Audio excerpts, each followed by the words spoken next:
কবরস্থানের জন্য, কবরস্থানের উন্নতি কল্পে মাঠ আল্লাহ ওয়াল করার জন্য, মাটি ফালানোর জন্য 10,000 টাকা দান করে আল্লাহ দান কবুল করেন। আরেকজন অনেক টাকা বীর মুক্তিযোদ্ধা আশরাফ আলী মাস্টার আল্লাহ 500 টাকা দান কবুল করেন। আমার আরেকজন বাজান সম্ভবত মুজাহিদ, রব্বুল আলামিন তোমার বান্দা দান করে 100 টাকা। আরেকজন এই যে দেখেন আলেম মানুষ, হাফেজে কোরআন, আপনাদের এলাকায় এইখানে শিক্ষকতা করা এলাকায় বাড়ি, আলেম মানুষ দিয়ে আপনার হাতের টাকাগুলো আমার হাতে, আমার মুরব্বী বাজানরা বসে আছে, হাফেজে কোরআন আলেমরা বসে আছে, ওসিলা আজকে মাশাআল্লাহ রব্বুল আলামিন তোমার এক বান্দা 100 টাকা দান করে আল্লাহ তুমি কবুল করো। আরেকজন 200 টাকা আল্লাহ কবুল করো। দেন না বাবা 5 বস্তা সিমেন্ট, 10 বস্তা সিমেন্ট। ওদের হাতে ধরে পায়ে ধরে একটু বসছে ভাই, ভর বরকত দেওয়ার মালিক আমার আল্লাহ। বাবা এই জন্য আমার মুর্শিদ মাঝে মধ্যে একটা কথা বলতেন, বাবা টিকিট কেন যদি লাগে আল্লাহকে ডাকতে থাকো, যদি একটা ডাক আল্লাহর কাছে লইয়া যায় কেন লাগবে না? হাদিসের মধ্যে আছে যতক্ষণ পর্যন্ত আল্লাহ সুবহানাল্লাহ না বলে ততক্ষণ পর্যন্ত কোন বান্দা বলতে পারে না। মানে আমার আল্লাহ আগে আল্লাহ বলে, এরপরে তার বান্দাকে দিয়ে আল্লাহ বলা। আল্লাহ তোমার বান্দা 100 টাকা মাশাআল্লাহ, আরেকজন অনেকগুলো টাকা দান করছে। এ মা একটা নাক ফুল চাইছিলাম মা, আমি তোমাদের জন্য প্রত্যেকটি মা বলে দোয়া করবো বাবা। আমাদের আগুরিয়ার কবরস্থানে মনে হয় 7-8টা নাক ফুল বাবা, তারপরে 5,94,000 টাকা আমি নিজে হাতে কালেকশন করেছি কবরস্থানের জন্য।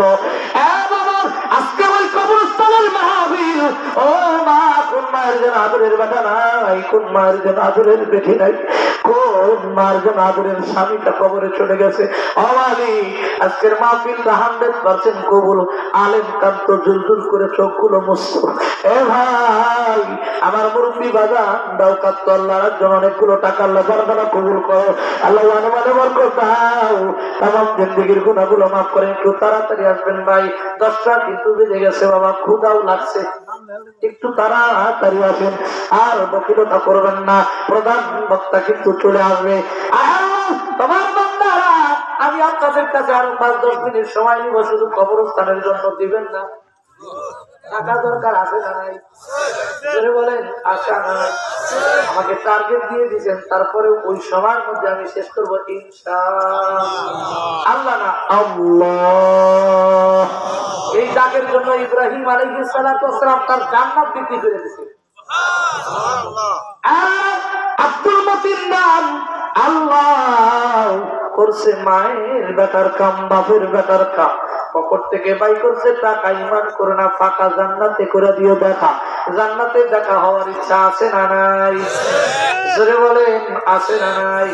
হযরত আয়েশা সিদ্দিকা রাদিয়াল্লাহু তাআলা আনহা থেকে হাদিস, রাসূল একদিন বলতেছে যারা একজন হাফেজে কোরআন হবে 10 জন জাহান্নামী ব্যক্তিকে সুপারিশ করে জান্নাতে নিয়ে যাবে। হযরত আয়েশা কাঁদে, কি ব্যাপার কাঁদো কেন? ও পয়গম্বর আমার আব্বা তো আবু বকর হাফেজ না, তাহলে আমার আব্বার কি দিশা হবে? শোনো একটু বাহিরে আসো, জোসনারা তারকাগুলো গোনো, এগুলো কি কোনো শেষ করা যাবে? হ্যাঁ শেষ করা যাবে। কুল কায়নাতের মধ্যে যদি সরিষা দিয়ে ভরপুর করা যায়। আল্লাহ আরেকজন 500 টাকা দানখানাকে কবুল করো, আরেকজন 1000 টাকা আল্লাহ দানখানাকে কবুল করো। আল্লাহ 100 টাকা, আরেকজন বান্দা 1000 টাকা দানখানা কবুল করো। আল্লাহ আমার বড় ভাই, আমার দোস্তর বড় ভাই আব্দুল হাই ভাই, আমার ছোট ভাইয়ের নাম আব্দুল হাই, বিদেশ থেকে আসবে। আল্লাহ আমার ছোট ভাইয়ের নাম আব্দুল হাই, নাম কত সুন্দর নাম। রব্বুল আলামিন 1000 টাকা। এই গ্রামে কি আমার দুলাভাই আসে নাই? এই ভাই এই গ্রামে কি দুলাভাই হোসেন ভাই আসে নাই? ঠিক আছে আসে না বাবা রে? তো দুলাভাই আসলে দুলাভাইরা যদি থাকে, একটা দুলাভাই চাই 1000 টাকা দান করে যাও, এই গ্রামের জামাই কইরা দিয়ে যাও কামাই কবরস্থানের জন্য রে দুলাভাই। এ ভাই তোমার বান্দা আল্লাহ অনেকগুলো টাকা দান করছে, আল্লাহ দান খানা কবুল করো। আল্লাহ আবুল খায়ের স্যার, এ বাবা মনে রাখবেন, তামাম পৃথিবী কিন্তু সরিষা দিয়ে কেবল ভরপুর করতেছে। হযরতে আয়েশাকে আল্লাহ রাসূল বাহিরে নিয়ে আসছে, যখন বলছে আমার বাবা হাফেজ আল্লাহ আবুল খায়ের স্যার, আল্লাহ আরেক ভাই 500 টাকা দান করে, আল্লাহ দান খানাকে কবুল করো। আল্লাহ জানে মানে বরকত দাও, তামাম জিন্দেগির গুনাহগুলো মাফ করো, আমিন। আল্লাহ রাব্বুল আলামিন মোহাম্মদ দিলওয়ার হোসেন ব্যবসায়ী, মুফতি নাকি যুক্তরাষ্ট্র